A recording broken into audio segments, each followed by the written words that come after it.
scouting report on William & Mary. They were a team plagued with injury last year, so no one ever really saw them in full capacity, and they didn't really have anyone tough on their schedule.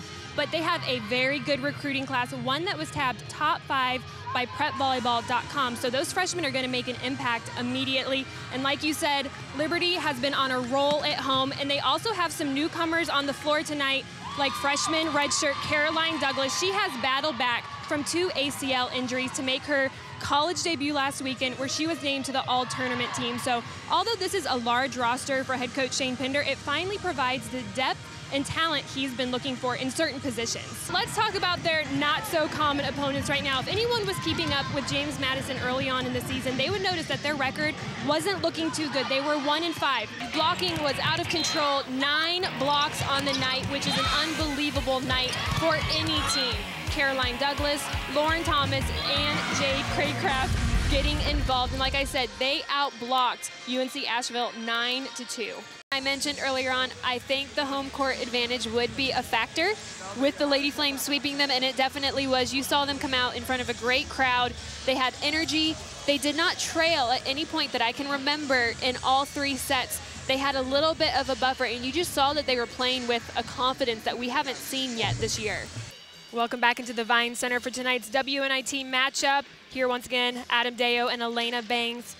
Great first half of basketball, very intense, and although Liberty is winning that rebound battle, which is not a surprise, Sacred Heart has been throwing defenses at them that have kind of thrown them off a little bit in that first half. Both of those players, not disappointing halves, but 2 players that stuck out for me. One, Emily Frazier for Liberty. That is what Liberty has, is depth at that point guard position.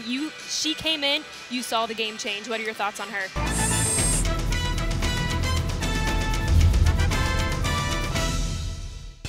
Hi, and welcome inside this week's edition of the Flames Sports Desk, brought to you from the campus of Liberty University. Alongside me is Alan York, and my name is Erin McKeown. Welcome back to the show. I'm joined now by the 3-time Big South Volleyball Coach of the Year, Shane Pinder. Coach, you guys are coming off another Big South championship. But prior to the tournament starting Wednesday night at the volleyball banquet, you guys walked away with some pretty serious hardware, sweeping the awards: Freshman of the Year, Player of the Year, Coach of the Year, and Scholar Athlete of the Year.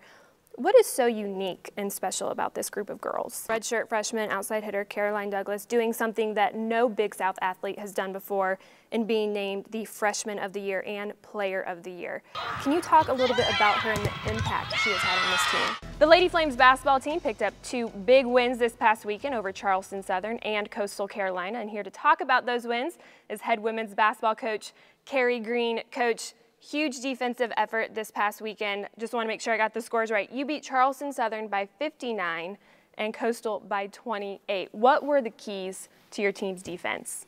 Welcome back to the show. I'm joined now by the FSN Player of the Week, Caroline Douglas. Caroline, 3rd time you've been named our FSN Player of the Week, but this past weekend, Big South Championships, you also got some pretty good honors, being named the Big South Freshman of the Year, as well as the Big South Player of the Year. Now, take me back, Wednesday night banquet, you've already gotten Freshman of the Year, not expecting a whole lot more after that.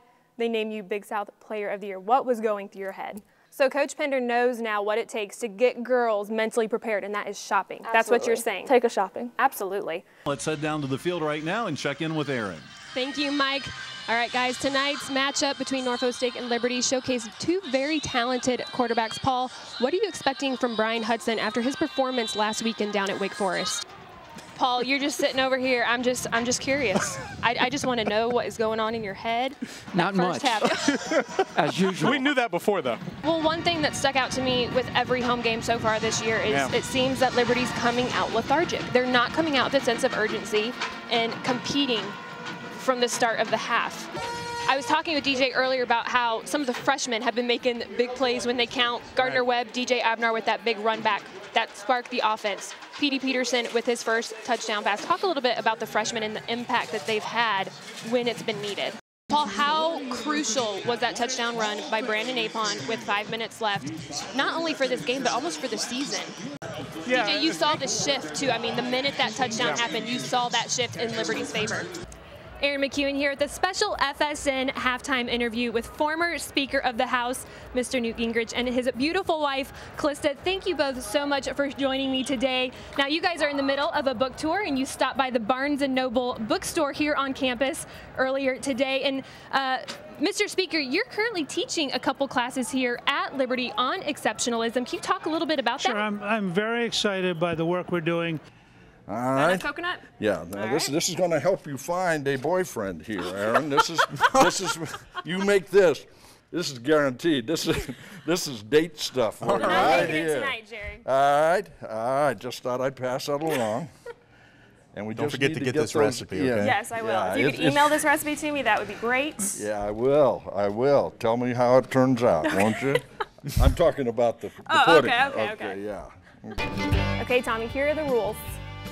We're each going to take 2 turns, 3 bean bags each. If you get it in, 2 points. On the board, 1 point. If it doesn't even hit the board, 0 points. Okay?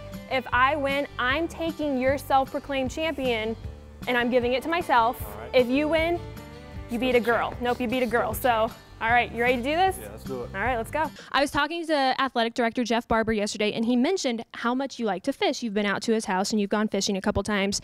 I could not take you fishing. You know, we just don't have time for that. But I still wanted to get a challenge where, you know, really use your hand-eye coordination and your speed. So what better game than the preschool game? Let's go fishing.